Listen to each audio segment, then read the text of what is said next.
Okay, so we're going to talk about the philosophy of language and mind in the last lecture. And then, if you remember, last week I asked if there were some of you who'd like to stay on to look at the online courses.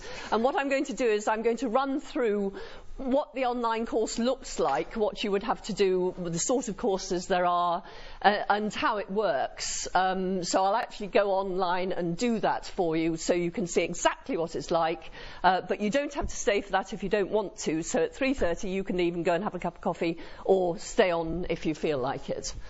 I'm not sure it'll be half an hour, but something in that region. Okay, so let's look at the language and mind.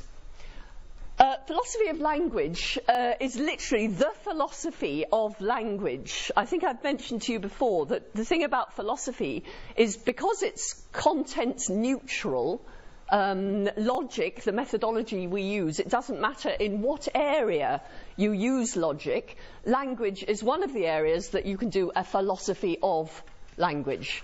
And that's exactly what language is. So it looks at things like what is meaning? Because the thing about language is the words and sentences and what have you claim to have meaning. Well, what is meaning exactly? Very, very interesting and deeply philosophical question. How do words refer to objects? So I told you that the photographer's name was Richard. Okay, how does the word Richard, which is just a sound after all, how does it refer to him? How does it do that? Is it some sort of magical... And if I mention Madonna, okay, I've done it without the person being here. But you still know who I mean. You know to whom I'm referring when I say Madonna. Some of you will, anyway. Okay. Another question, and related to those two, is how do we actually understand each other? Is the way I understand you different from the way I understand the physical world? So if I watch two billiard balls interacting, and I explain them in terms of cause and effect, and I watch two of you conversing, do I explain that too in terms of cause and effect? Or is that an explanation of a different kind? Okay, so those are the questions that we look at. Well, there are many more questions in the philosophy of language, but those are the three I'm going to have a quick look at today, and then we'll go on to mind. So let's look first at meaning.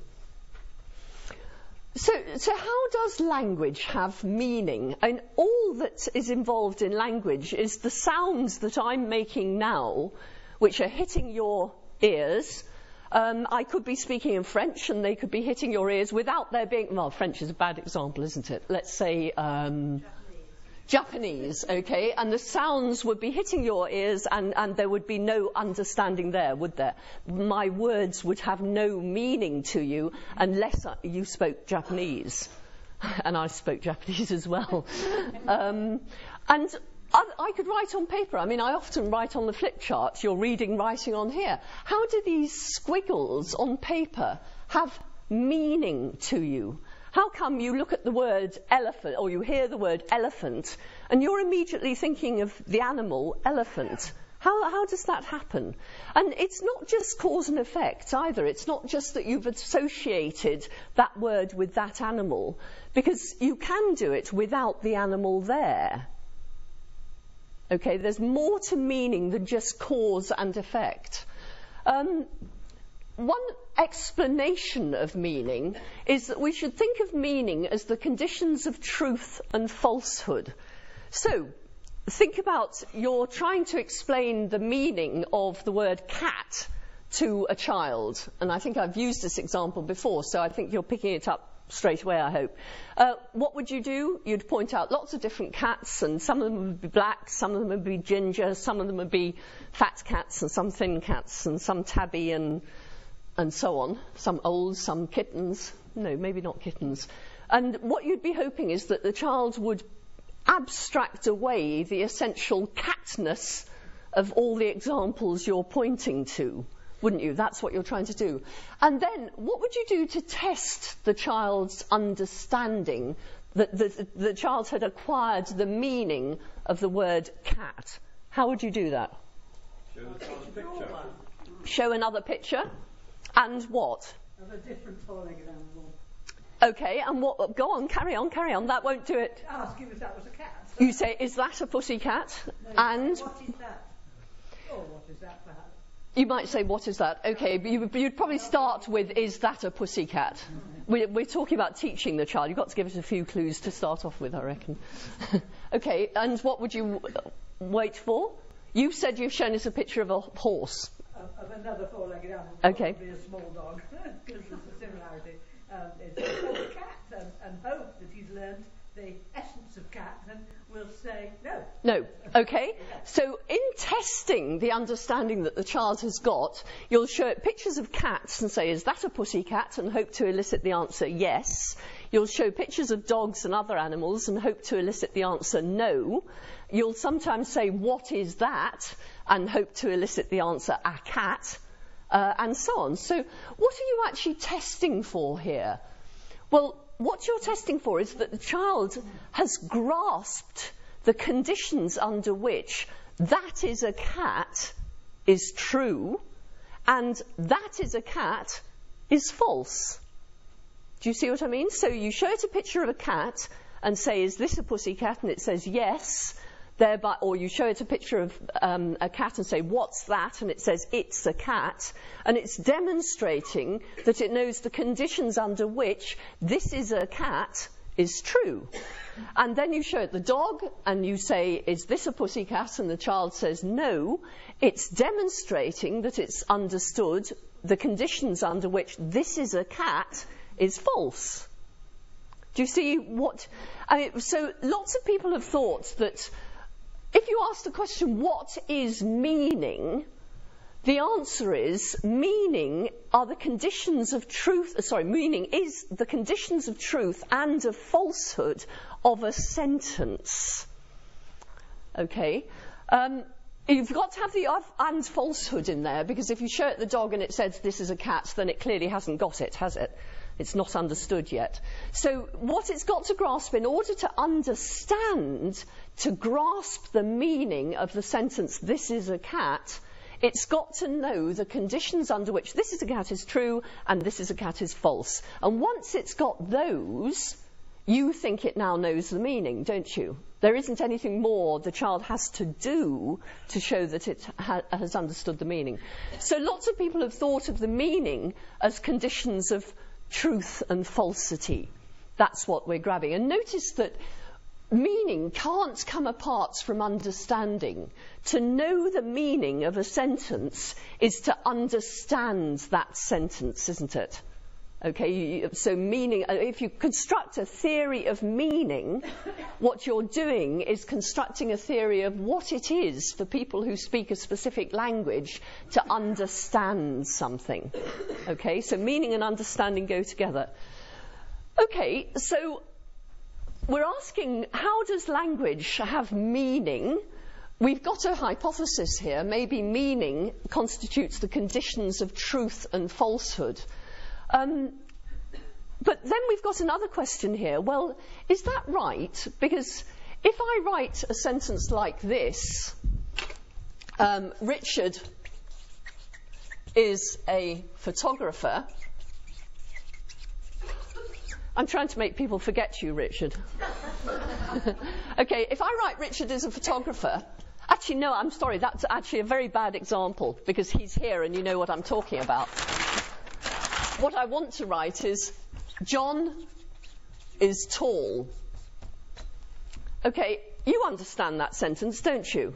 You understand what the meaning of that sentence is, do you? Somebody said no.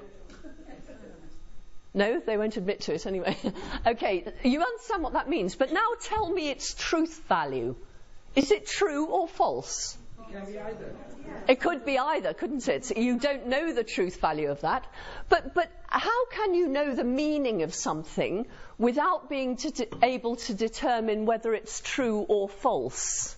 Let me ask that again. How can you know the meaning of something without being able to determine whether it's true or false? There is an answer to this question, and I'll tell it to you in a minute, but let's see if you can get it first. You know what someone's putting forward, but you understand what they're suggesting, but you can't actually And why not? Why can't you? I mean, that was very good, but why? You haven't got the information to. And which information do you need? You need to know who John is. You need to know what this word here refers to. What else do you need to know? What your understanding of tall is. What is tall means as well. Okay, what I've done here is I've written on the board a type of sentence. And we're now talking about sentences of this type. What I'm not doing here is using this sentence. Do you see what I mean? That's why it's got to have quotes round, because it's just a type of sentence, isn't it? It's a sentence that could be used to tell you something. So this sentence, and the reason that I suddenly realised it was a bad example, and if you see why it was a bad example, you've understood what I'm saying. Okay, this was a bad example because I said Richard is a photographer, having just introduced you to Richard the photographer. So of course you can determine the truth value of that, can't you? So I was mentioning that, but I had just used it and therefore I confused you. Whereas this one, I'm only mentioning, I'm not using at all. And it's only a sentence in use that has a truth value. Does that make sense? Oh, hold on, don't... 1, 2. You can understand abstract sentences that don't refer to a particular individual or quality as long as they have an internal coherence and obey the rules of grammar. Well, in effect, that's what I'm saying. This is a type of sentence which has... Okay. It has meaning, but it doesn't have full meaning, does it? Because you can't determine the truth value. What you understand here, this is a sentence type that could be used to say something. Okay, it could be used to say something, but it isn't being used to say something. I'm just talking about it. So I think, Anna, that's what you meant. But to use the technical terminology, this is a sentence type, not an abstract sentence, a sentence type, which could be used to say something. And has anyone called John here? No? It must be the only room this number of people in who hasn't got somebody called John. That is so unfair. I'm going to call you John, sir. Yes, you. Okay. Would you like to stand up? This is John. Okay, and now I'm going to use the sentence. I'm going to say John is tall. Okay, now I'm using the sentence. And can you determine the truth value now? Yes. Well, as long as you know what tall is. Of course, you need to understand what tall is, but most people, I think, would say yes, probably here. What height are you, John? 5'9". 5'9". I think that counts as tall. Okay. But do you see the difference between the meaning of a sentence that's not being used and the meaning of a sentence that is being used? In the first place, you grasp a meaning, but it's not enough to determine the truth value. In the second case, you grasp the meaning and you know enough to determine the truth value. So in the first case, you know only the conditions of truth and falsehood. Okay, so you know a meaning that consists in nothing more than the conditions under which this sentence would be true. Are you with me? Whereas the minute I tell you to whom it refers, assuming you all understand what is tall means, you can then determine the truth value. So if you know the truth conditions plus the context, you can determine the truth value. Okay? So some people have said that meaning isn't the conditions of truth and falsity. It's actually the use of the conditions of truth and falsity, if you see what I mean. So this, if I write that on the board without using it at all, that doesn't have any meaning. What you're grasping in grasping what it means, it's very difficult to not say what it means, is not the meaning. Okay, you're grasping what it could be used to mean, but not its meaning. It's only when I actually make it concrete. So I'm now picking up your vocabulary. It's only when I tell you to what John refers or to whom John refers that you then have proper meaning. So some people talk about weak and strong meaning, and some people say that weak meaning, this meaning, the meaning where I'm not using it but just mentioning it, isn't meaning at all. And other people say this is meaning, but there's meaning and there's use, and they're two different things. You had a question first, and I'll answer that, and then... I'm sorry, it's a bit out of context now. I'm sorry. You said, I'm not using that sentence. This is the specialised meaning of the word use, isn't it? Because you're using it as an example. No, I'm using it as an example, but I'm not using the sentence to express something. Yes, I did understand. Yeah, which is why I've got the quotes around it. Yes. Yeah. Because it's very important that if I can...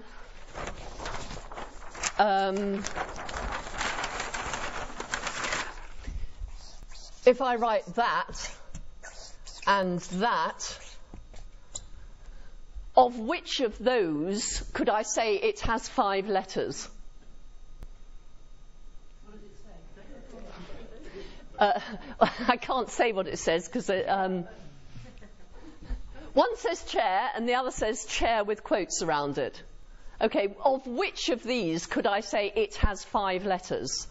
The top one, The bottom one, and only the bottom one, because here I'm using it to mean chair, and here, because there are quotes round, I'm talking about the word, aren't I? If I say chair with quotes round, I'm not talking about chairs at all, am I? I mean, it's very difficult to do this orally, of course. But if I say chair has 5 letters, that's a grammatical sentence, isn't it? Whereas if I say chair has 5 letters, is that a grammatical sentence? No, it isn't. And that's because I'm not making it clear that I'm mentioning the word chair, not using the word chair. So there's a huge difference between use and mention. And incidentally, hardly anyone these days understands that. Quotes are used very sparingly and often wrongly. And actually, it changes the meaning hugely. So going back to this, when I first used John is... Oh, when I first put that sentence there, I wasn't using it, I was mentioning it, and then I was talking about it. And then when I used it to say John is tall, you could then determine the truth value, couldn't you? And what point is there to meaning if you can't determine truth value in the end? So if I utter a sentence of Russian now, have I given you... it's a meaningful sentence, but are you able to determine the truth value? Not unless you speak Russian. So the meaning that is completely useless to you. It sounds as if you don't grasp the meaning well, you don't grasp the meaning at all.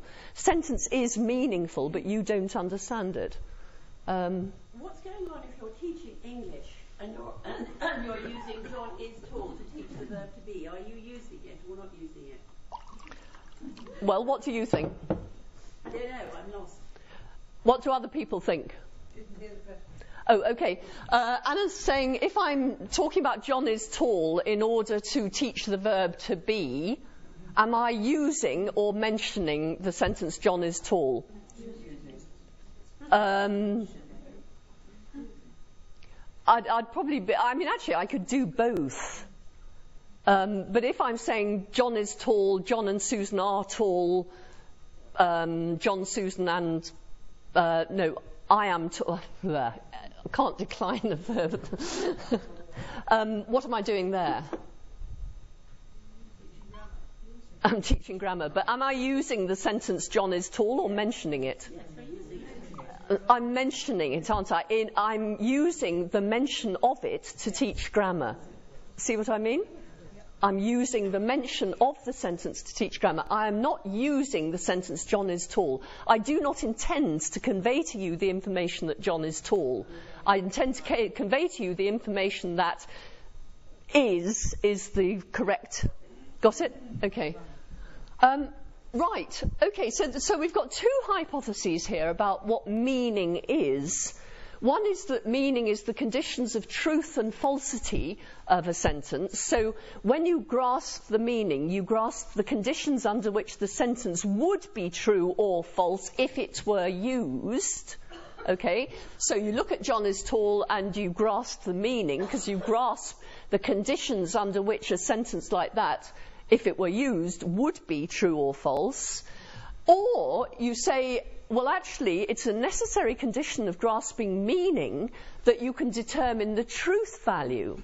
So you don't actually grasp the meaning of this at all. You only grasp the meaning when I say John is tall.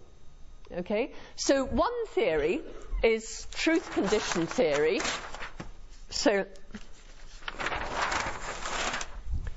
theories of meaning. One is truth condition theory, and the second is use theory. And you may be interested to hear that both of them are attributable to other people as well, but preeminently Wittgenstein. The earlier Wittgenstein put forward truth condition theory. The later Wittgenstein put forward use theory. And he thought that if you accepted use theory, you had to deny truth condition theory, and vice versa. But, in fact, many people, and I'm one of them, think that actually you need both in order to have a full theory of meaning. And if you draw a representation of meaning, it's going to look something like this, and I may already have done this for you at some point. Do you remember? This is a representation of meaning. Firstly, we've got the strict and literal truth conditions. Truth and falsity conditions. I say truth conditions for short, but you should always hear falsity conditions as well. You could move that screen just in front of the Ooh. Just the dark corner there. Is that? Yeah, okay. Can you still see the screen? How about that? Better? Okay. So I've got several concentric circles here. And in the centre, I've written strict and literal truth conditions. So the door is shut. Now, you've all understood that, haven't you? You know, what have you understood there? The use or the meaning of the sentence? The truth conditions or the use of the sentence? The door is shut. Truth conditions. You've understood how that sentence could be used if I used it. Okay? So I'll now use it. It's not the case. The door is shut. Okay? So I've used that sentence embedded in another sentence because I wanted to utter something true. But let me now utter something false. The door is shut. Was I using or mentioning that sentence? I was using it then, wasn't I? And you can determine that it's false. Okay? So, will I shut it? Certainly. I say I will, but...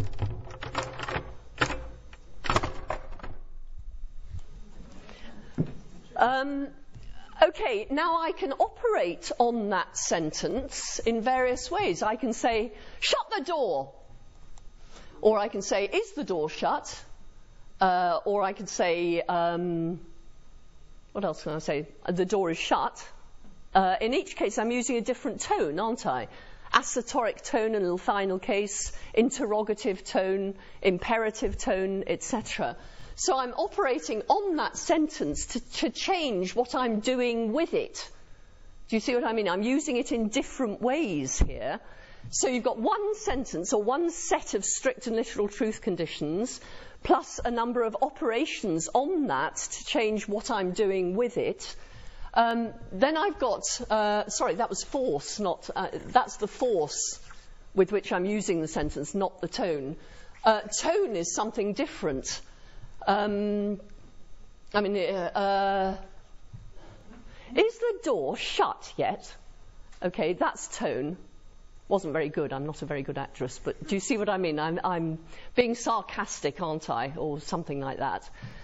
Tone can sometimes change things a lot. I am not angry. Okay, what have I just said? The meaning you will have got from that is that I'm angry, won't you?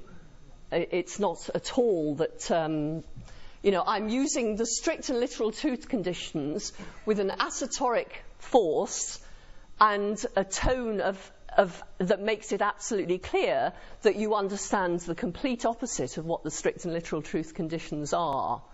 Okay? So I can use those strict and literal truth conditions in many different ways, depending on how I vary the force and the tone. And here's another one. Ask me whether so-and-so is a good philosopher. Ask me whether... Sorry, what's your name? Peter. Peter. Ask me whether Peter's a good philosopher. Is Peter a good philosopher? His handwriting is excellent.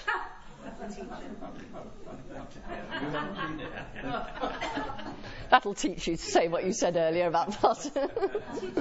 What have I just said? Exactly. You've all understood immediately, haven't you? But have you understood because I used the strict and literal truth conditions in the normal way? No. The fact is the context changed everything, didn't it? But would you have understood what I said if you hadn't understood the strict and literal truth conditions? No. What you needed was the whole thing, didn't you? You needed to know that I was answering a question with a certain meaning, with an answer that would be a perfectly good answer to a different question, but which is an insultingly irrelevant answer to this particular question, and therefore it means something different. The irrelevance alerts you to something, some change of meaning, if you like. So, if this is a representation of meaning, some people think that this is meaning, all on its own. That's the truth condition theory of meaning. And other people think that you've got to have all of this before you have meaning. So that's the early Wittgenstein, the truth condition theory, and that's the late Wittgenstein, the use theory. And then there are people like me who think you've got to have both. That actually you've got to understand a set of strict and literal truth conditions before you can then operate on those strict and literal truth conditions in all the different ways to generate strong meaning. So I call that, and so do many other philosophers, this is not just me, weak meaning. And this is strong meaning. So meaning is ambiguous. The word meaning is ambiguous. And there are lots of different meanings of the word meaning, sadly. But what I've done is gone through, we've got a question, how does language have meaning at all? How do squiggles, how do sounds have meaning? One response is meanings are conditions of truth and falsity. Problem with that is it doesn't distinguish between use and meaning. So other people think that meaning is use. And how do things like context contribute? Well, what they can suggest, they might suggest that one or other of those theories is true, or they could suggest that actually both are needed before you get full meaning. Because you certainly wouldn't have understood his handwriting is excellent if you hadn't understood both the strict and literal truth conditions and the context, would you? You had to get both of those to understand. And there are all sorts of other examples like that. If I'm just searching for a name here. Somebody give me a name. What's your name? Yeah. Eleanor. If Eleanor had been late every single time to this lecture, and 10 minutes she runs in and slams the door as usual, and I say, hello Eleanor, early again. Okay, what have I said? That she's late. So you know that the tone of sarcasm, together with the context that you knew, turns the meaning round again. And you know that because you are English speakers. You understand the meaning of English. Okay. Is it cultural? I mean, if you said that in America, they wouldn't understand what you're talking about. It's certainly the case that you have to be being an English speaker and being an American speaker, and there are different contexts, different tones, different forces. Well, I don't think they're different forces. I mean, in lots of different languages, they use different conventions to do the same thing. So this is where the fact that I'm monoglot doesn't help me. But can anyone give me an example of where... Would you not like to go for a walk? Yes, that's an interesting one. Okay, that shows you that Irish, is it Irish? Is different from English. Okay, yeah, good one. And there are all sorts of others, actually, if you... No, I'm sorry, I can't think of a single example, but you can tenses can be done differently in different languages, can't they? Questions can be done differently in different languages. So each language is different, and of course the problem of how to individuate a language, and you might say Irish and English are the same language, or you might say they're different for that very reason. The Daily Show, he used the sarcasm quite a lot on that. The American. Sorry? The American on the Daily Show, he uses that sort of stuff quite a lot. People Right. say, Well, people... now he's done so and so.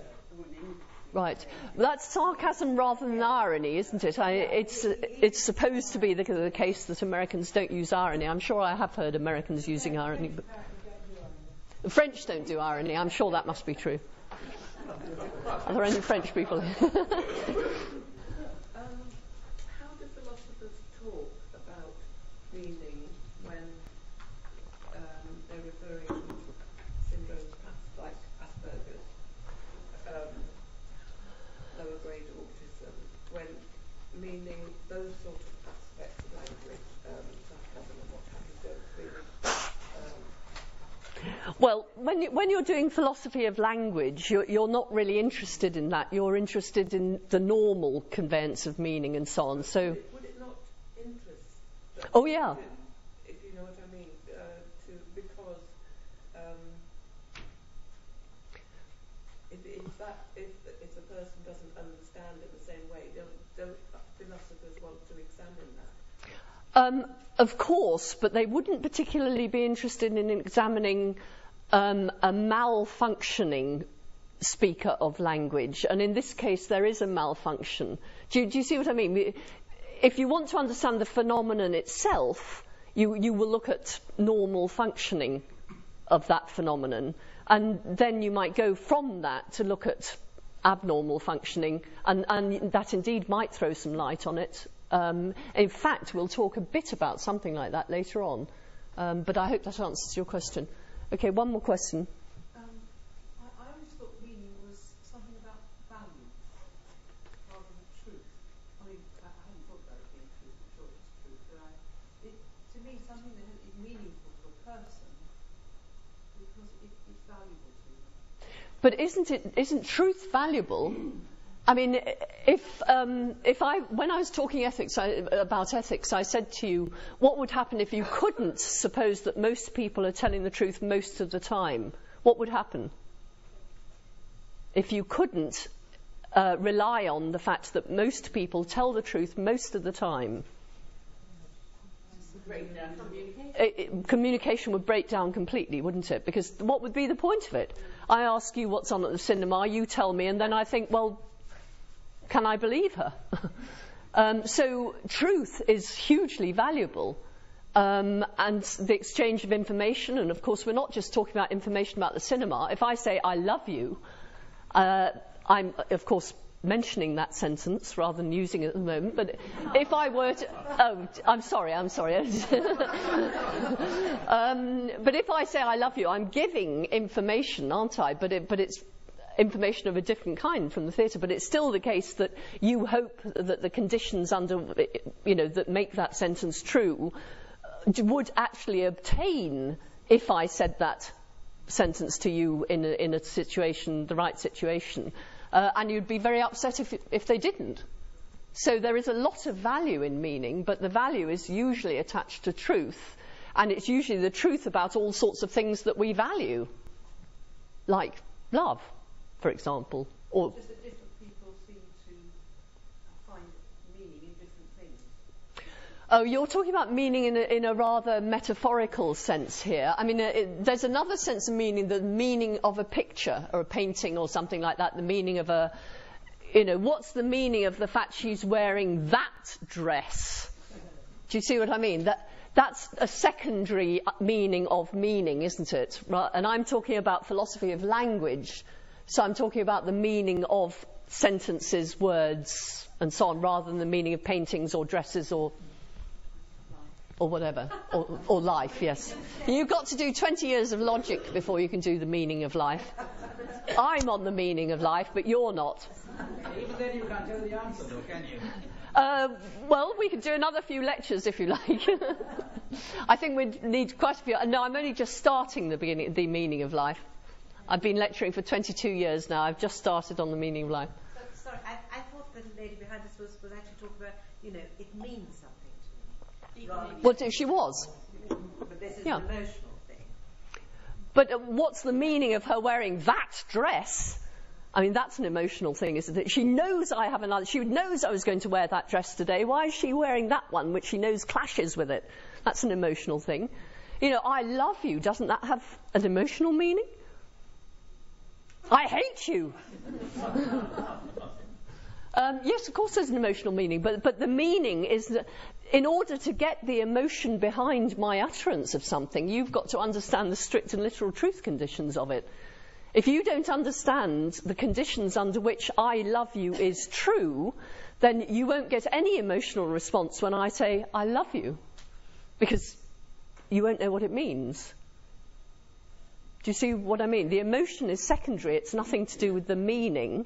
It's to do with understanding the meaning, but it's understanding the meaning is what causes whatever emotion you have. Horror, perhaps. So if you said, that man means something to me. Well, that's the secondary metaphorical meaning of meaning.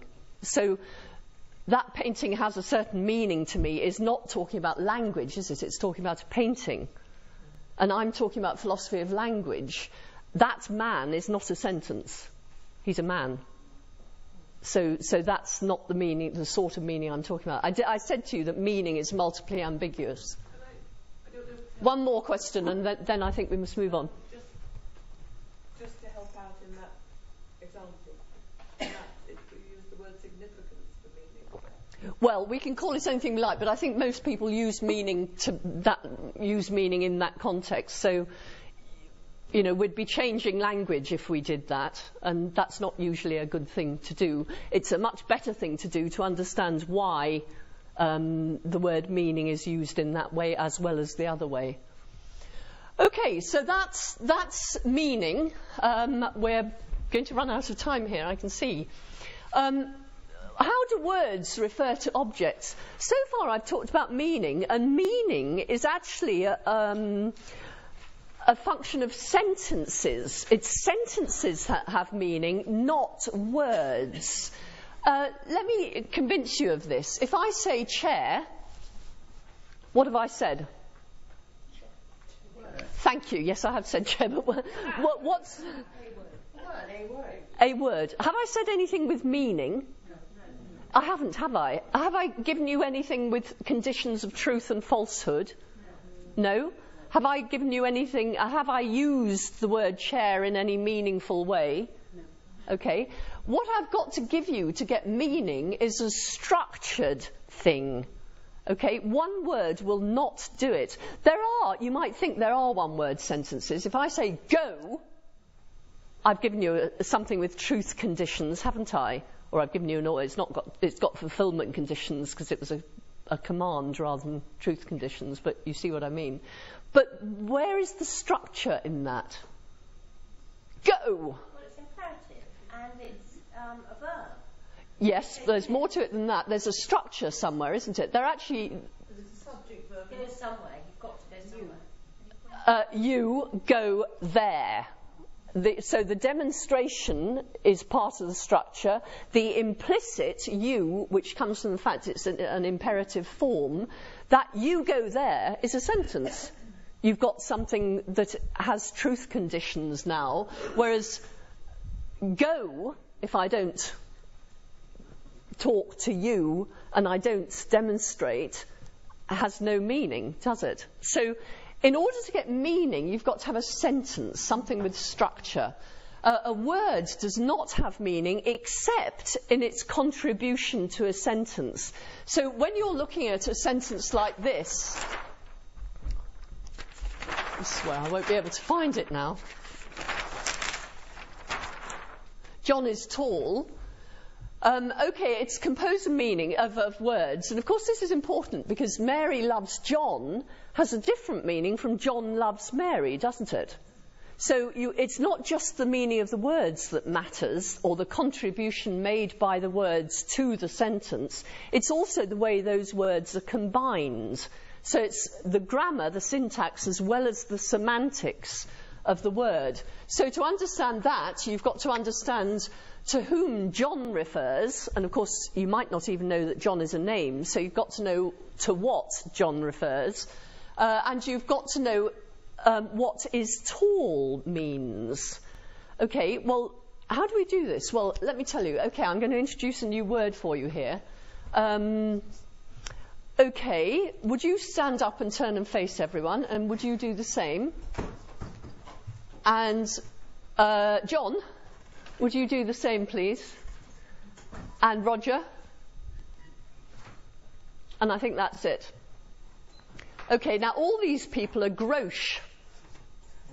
Okay, they're all gauche. I'm not gauche, and neither is Anna. Stand up, Anna, and turn. Okay, Anna's not gauche either. I've forgotten your name again. Peter. Peter isn't gauche. Okay, have we understood what is gauche means yet? Is wearing glasses. Yep. Okay, sit down, everyone. Thank you very much.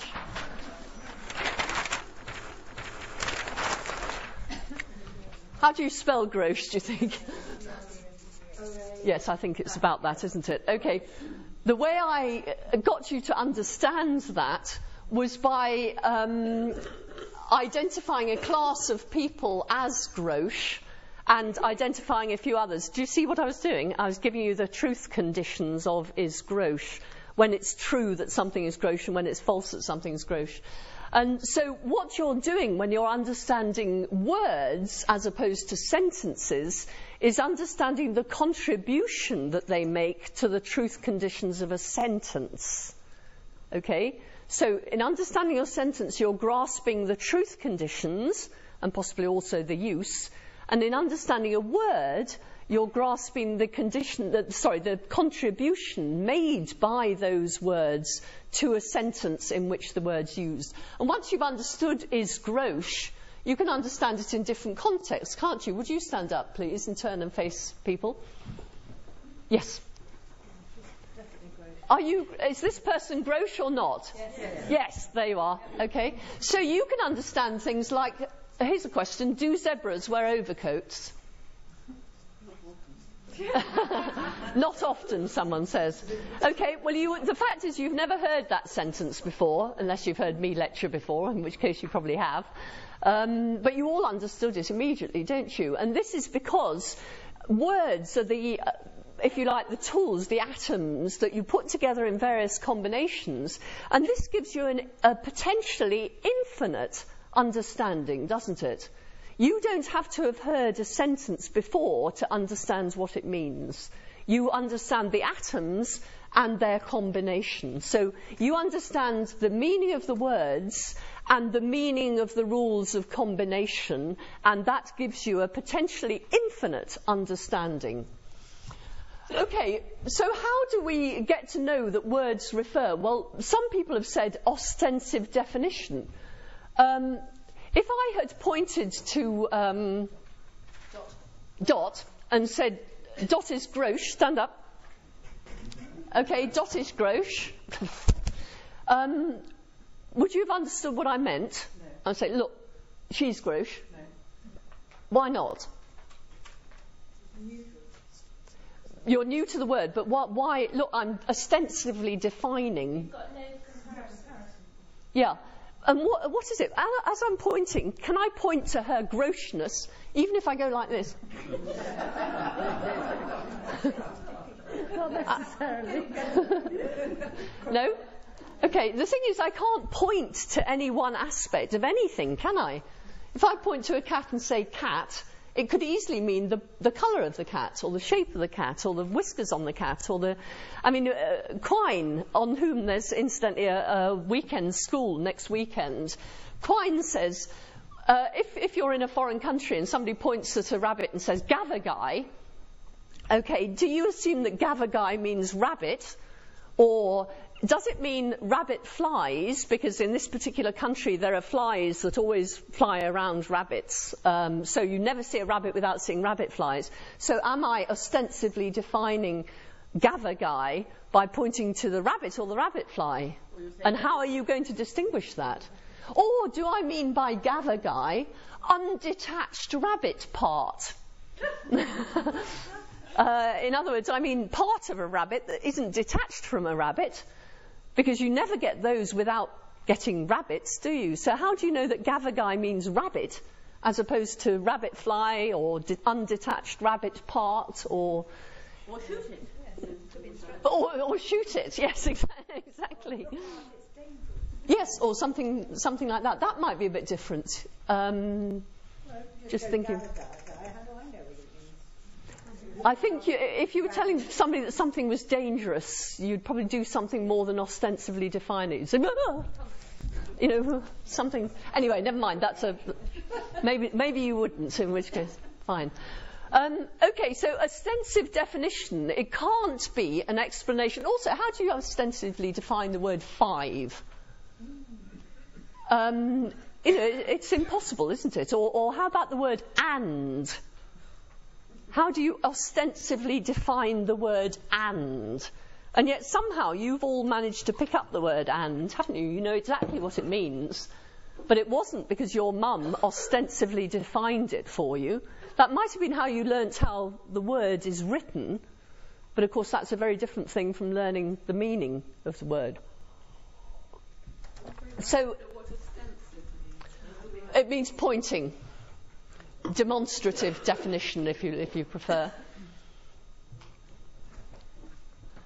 Another question is, if we take a name like Anna,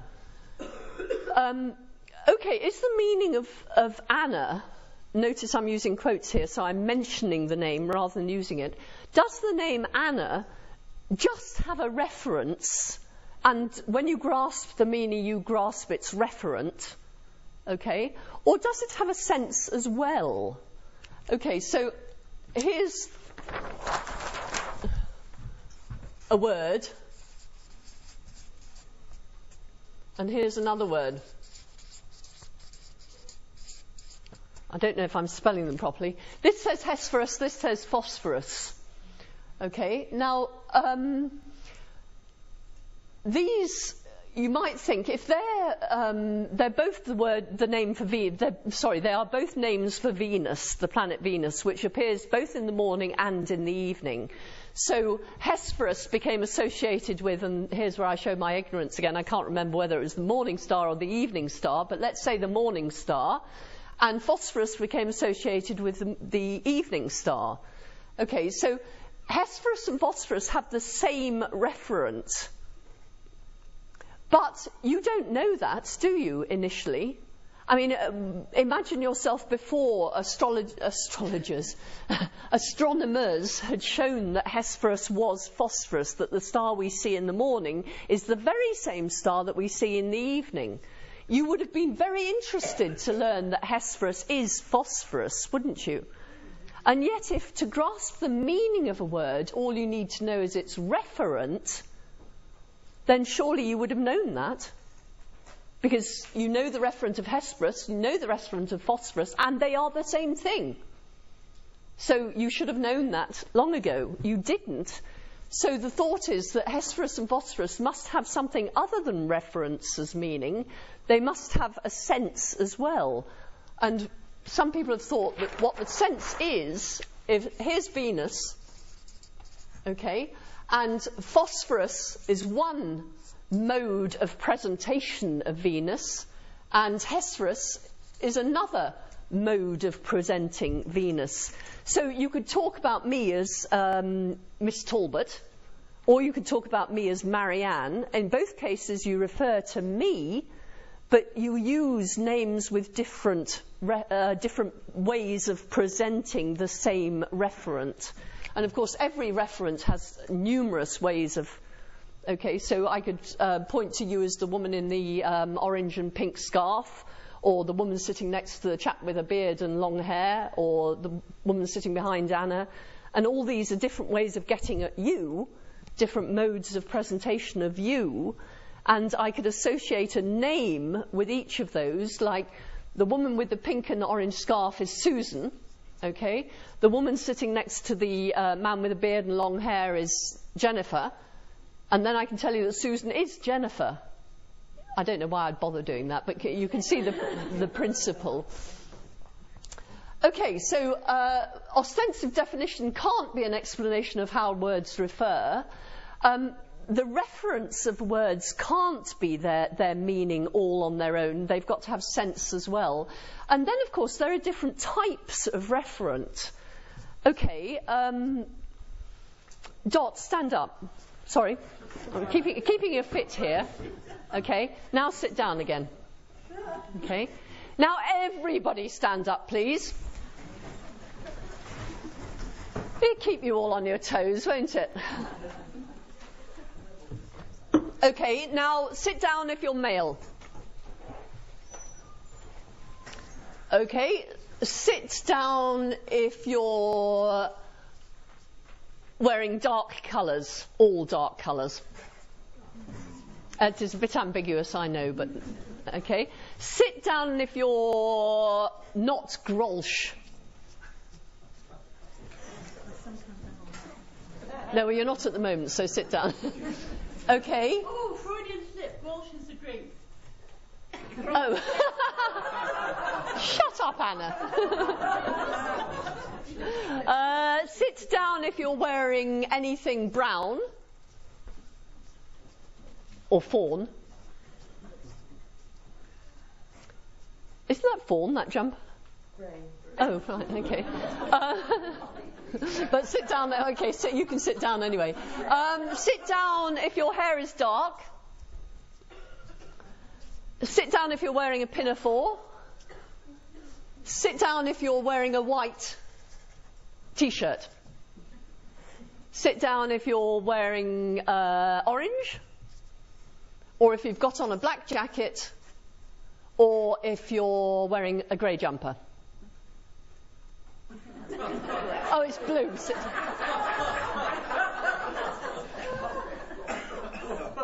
Okay, I've got left one person.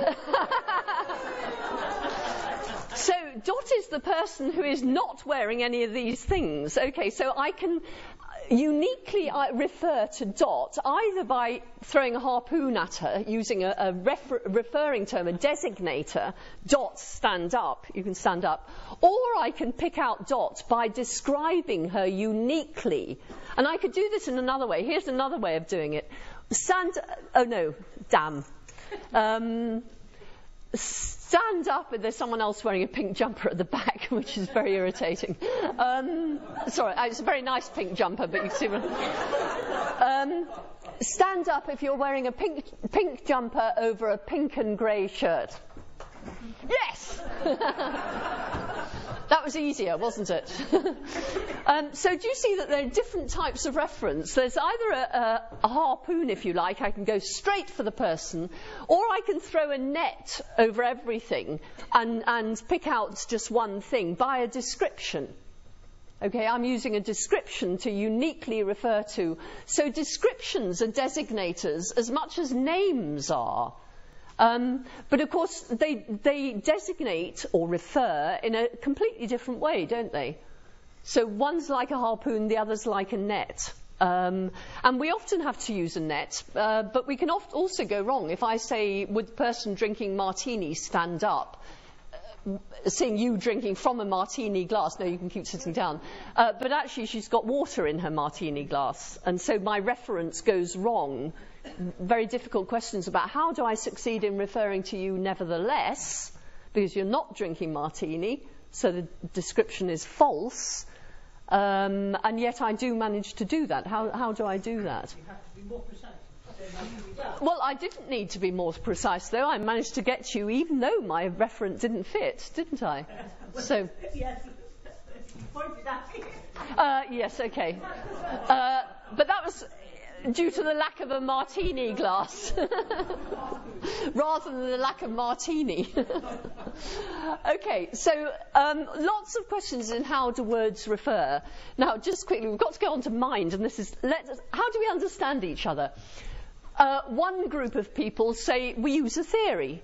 So just as I explain the physical world in terms of cause and effect and in terms of postulating theories and then looking for uniformities in cause and effect, so how do I understand you? Well, I think, well, here's a person of a certain age, of a certain type, of a certain, so when they say this, it'll mean this.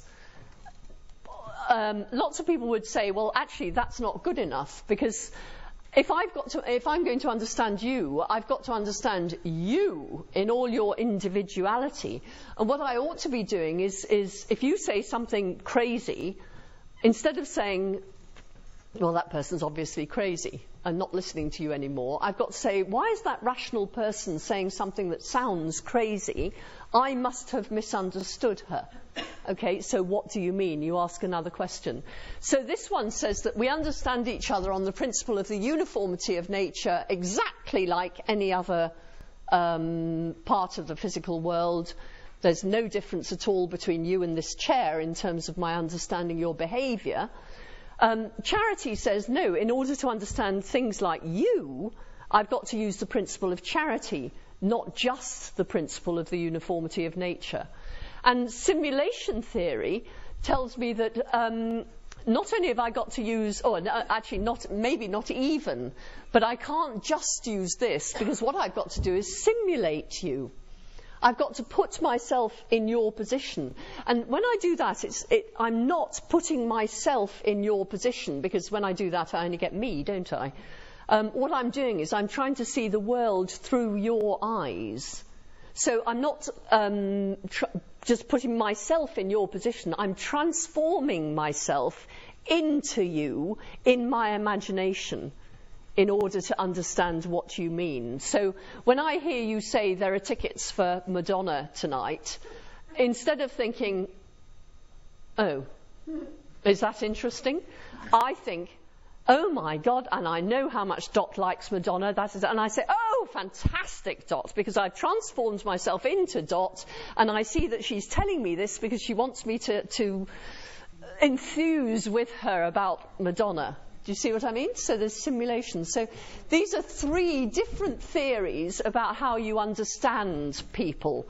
And believe me that people are nearly in blows on these theories at the moment, because I actually think that you've got to use all three. I mean, it seems to me that this isn't an either or, it's definitely a use of all three. But some people think that it's either one or the other. And whichever combination you can either get. Some people believe it's theory, and charity, but definitely not simulation, and other people believe it's simulation, charity, definitely not theory, and there are all sorts of permutations. But the theory of interpretation is a very big area in philosophy. Excuse me. So if you use all three, would you be sure that you would definitely understand another person? Sorry, say that again. If you are using all three theories, would you be sure of understanding another person? I don't think you can ever be sure of understanding another person, because, I mean, if say you were not a natural English speaker, I've no idea whether you are or not, but you had learnt English from a dictionary and da-da, and I said his handwriting is excellent, use of theory, she's speaking English, this is an English sentence, wouldn't get you anywhere, would it? Use of charity, you might see that the answer I'm giving is not an answer to the question, but would you understand me? Use of simulation, well, again, would you understand me? No, so I think these are perhaps, in whatever combination you like, necessary conditions for understanding, but I doubt, I think it would be virtually impossible to give any theory of meaning which would guarantee that were you to know that theory, that would be sufficient to understand anyone. Goodness, I speak English pretty well, but that doesn't guarantee that I understand things that people say to me. In fact, often I don't. I wasn't meaning from the language point of view, but from understanding a person, Which includes language and all sorts of other things. Yeah. Yeah. No, well, as I said, I am not angry. It's not just language you're understanding there, is it? And go. It's not just language you're understanding there either, is it? Okay, let's move on to mind, because we left all of half an hour for this. Philosophy of mind focuses on questions like, what is a mental state? I wondered what that was then. Okay, what is a mental state? How does the mental interact with the physical? And what's the nature of rationality and consciousness? And I'm going to look at those, I think. Yes, here we are. Each of them separately, briefly. Okay, so looking at the nature of mental states. Descartes thinks that the mind is quite distinct from the body, that they are not the same thing at all. And the reason he thinks that, if you remember, is because he opens up a gap between the mind and the world, and in that gap is this pussycat here. The demon. Okay, but let's have a think about this for a minute. In the world, we've got things like pens, chairs, human bodies. We've got relations between these things like causation, haven't we? So there are events also like sounds. There's spatial relations, so Anna is sitting on a chair, or there's a human body sitting on a chair there. So there's spatial relations between these things. There are temporal relations between events. Okay, now let's look at the mind. What sort of objects are mental objects? I'll give you a few. There are beliefs, aren't there? Desires, intentions. Okay, these are mental states. Now, I'm sorry, I forgot to do, there are properties here, things like blue, hard, square. Okay, fair enough? Now, are any of these blue? No? Hard? Square? It's completely wrong, isn't it? What are the properties of mental things? So thinking about a belief at the moment, what sort of property does a belief have? This belief is Strong. Strong, yes, okay, there are degrees of certainty, shall we put? So, because a strong belief is a belief of which you're certain, let's say. Degrees of justification is probably a better of justification. Sorry, say that again. I think, isn't that the same thing? Oh, thank you. No, I'm going to put justification because colours come in intensities too, but it's a different thing, isn't it? Okay, what else are beliefs? Beliefs are true or false. They're justified or unjustified. They're true or false. What else are they? Acquired or innate. You could say that. Yeah, acquired or innate. Okay, what else are they? Unfair. I'm not sure beliefs are unfair. Intentions might be. Beliefs just seem to be truth related rather than value related, aren't they? Again, that would be degrees of justification, wouldn't it? Because an untested belief would be an unjustified one. What about they have content? They have intentionality, to use a technical term. You can't have a belief that doesn't have a content, can you? Okay, could you have a belief that doesn't have the content, the chair is blue, or Dot's wearing pink, or Peter's wearing blue, or every belief has got to have a content, hasn't it? That means it's got to have intentionality, C-onality. It's got an S, not a T. It's a technical term. All it means is aboutness. Every belief has aboutness. That it's got to be about something or other. Okay, what about relations between these things? I mean, do they have spatial relations? Do you get one belief on top of another? You can metaphorically, perhaps, one belief coming on top of another, but not literally, can you? Can you have one belief beside another? And you can have one chair beside another, can't you? You can have one pen beside a flip chart. Can you have beliefs beside each other in that way? Again, metaphorically, but not literally. Actually, there aren't any spatial relations here at all, are there, in the mind? You don't get a desire on top of a belief. You don't get an intention inside a desire. Okay? So there aren't any... Are there temporal relations between beliefs? Well, you could believe one thing and then that could be superseded by another belief. There are temporal relations, aren't there, between mental states? So I had that desire before I formed that belief. Okay, and now I've formed that belief, I've lost that desire. So there are temporal relations. There's another type of relation between beliefs and desires, and those are rational relations. Normally I would have made you tell me that, but we haven't got time. So if I say, if the dog barks, if there are strangers, the dog will bark. There are strangers, therefore the dog will bark. Okay? There are rational relations between those two beliefs. We talked about them when we did logic. So if the first two beliefs are true, the third belief will be true, won't it? So there are rational relations between beliefs. Okay, now let's look at this again. Do pens and chairs enter into rational relations? No? Okay. Do pens have intentionality? Are they about things? No? Okay. Do human bodies have rational relations with each other? I'm not talking about human minds here. Okay. Human bodies have spatial relations, don't they? I'm in front of you. What's your name? Eileen. Eileen. Okay, I'm in front of Eileen. So human bodies have that. Is my mind in front of Eileen's mind? It would be a very funny thing to say, wouldn't it? What about, can pens be true?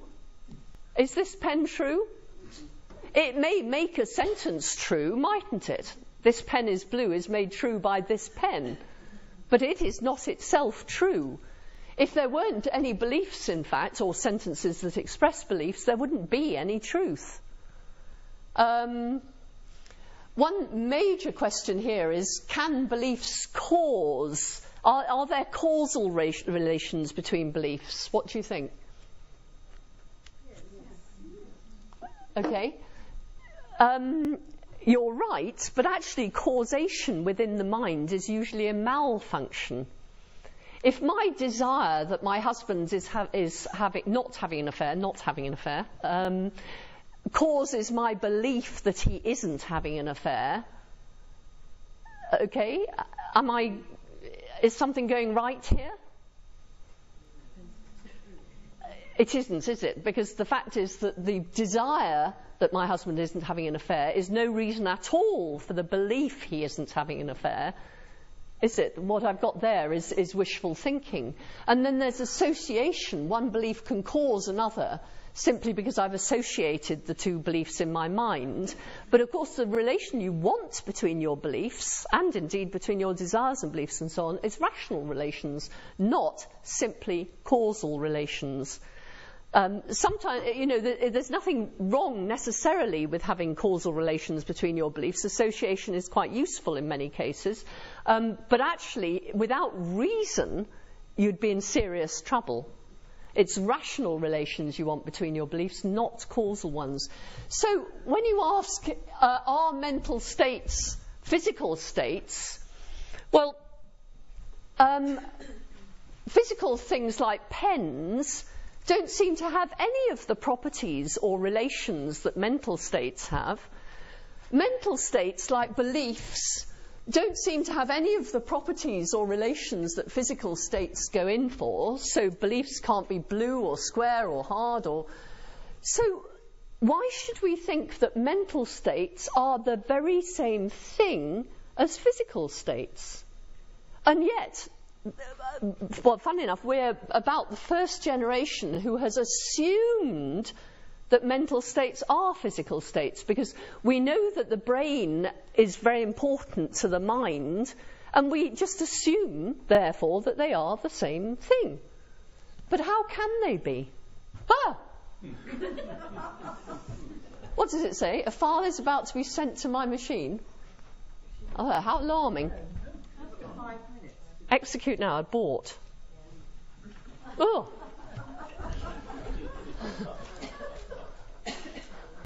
Dear me. Yeah, so when you hear people on the television using the word brain instead of mind, you should say, oh, they shouldn't be doing that at all. And when you hear yourself doing it, you should be ashamed of yourself.